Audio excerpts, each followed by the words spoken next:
Steve, that finished 3-2 to Clitheroe.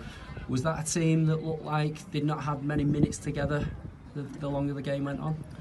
Yeah, I mean, I'm not going to take anything away from Clitheroe because the result is the result. It could have been probably worse in the end. I think when you look at the team sheet that we started off with, first half, I mean, we split the game today in a 60-minute and a 30-minute batch because we're going to do the same on Tuesday.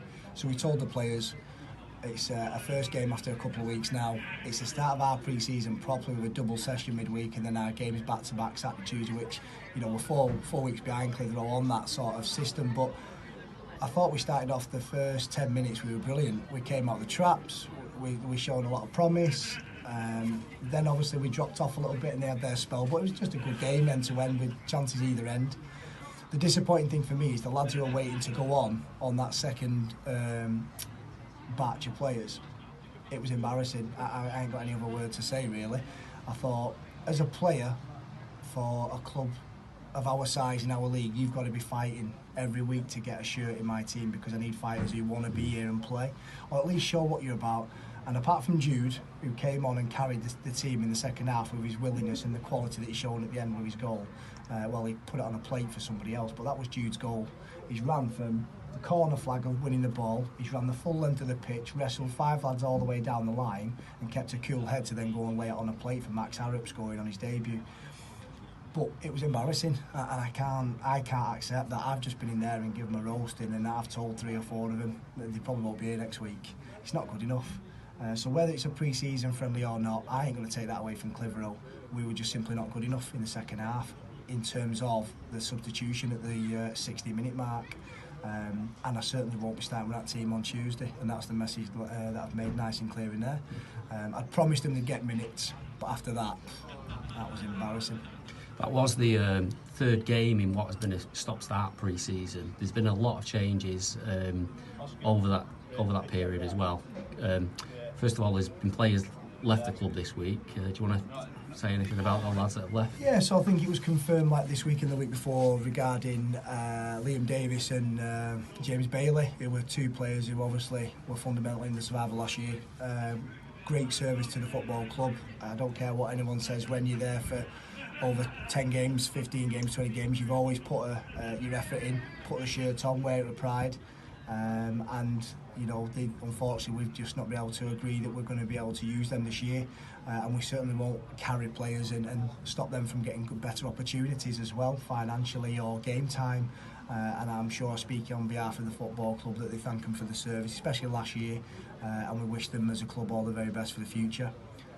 That's then obviously led on to players that we're bringing in. Mm-hmm. I mean, listen, at times today you still saw good quality with some of the players we've brought in. I thought, you know, obviously we've brought in Bully, Paul Turnbull, big signing for the football club. You've only got to look at the social media in the last 24 hours. When a player leaves a football club, the impact they have, you know you've signed a good. And I thought he demonstrated that. He looked class above. You know, you look at Max Harrop, who we've brought in. He's got a different class of quality. Unfortunately, he was in the second batch, so he's probably come into the game at the wrong time. We'll see more of Max, no doubt about that. You know, you're looking at Craig Mann, Matty Waters, the top class players. You know, the last 4 or 5 signings I've made have all come from the top 4 or 5 teams in the league that were either promoted or in playoffs. So we're definitely doing the right things in terms of the recruitment. We've just got to make sure that we don't get too down after today. Look, I'm a realist. It's pre-season. We've not worked on things. It's a batch of players, like you say, that haven't played together. You're never going to get it right straight away. It doesn't, you know, no one likes losing. I certainly don't like losing. But let's also have a sense of realism about it. You know, Chester played Radcliffe Borough last week, got beat 3-1. Mm-hmm. You know, I think Blythe had been away a couple of games, got beat by a lower division. It happens. You know, and people will be looking at this and panicking. They don't need to. You know, at the end of the day, we're gearing up for the 3rd of October. If I play like that in the second half, in the first game of the season, then I'd be worried. Mm-hmm. But I certainly don't anticipate that we'll do that. And we got Hyde coming up on Tuesday, you just referenced as well. It's having set the benchmark, then it's a great opportunity to bounce back quickly and players to show what you want them to show. 100%. As a footballer, you always want that next game to be able to have a reaction.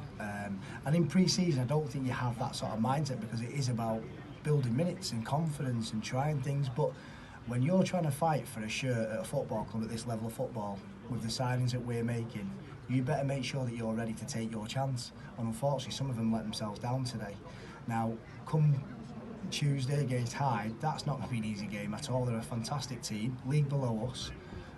So we've tried to up the quality, but Clitheroe showed great qualities today. So again, I don't want to be disrespectful to Clitheroe. They were the better team in the second half, and it could have been 4-5. So I've no worries about that. But I'm hoping to see a reaction, and if they don't, I promise you they will not be at our football club ready for the game on the Saturday. Thanks, Steve. We'll leave it there. Cheers, Thank Pop. you.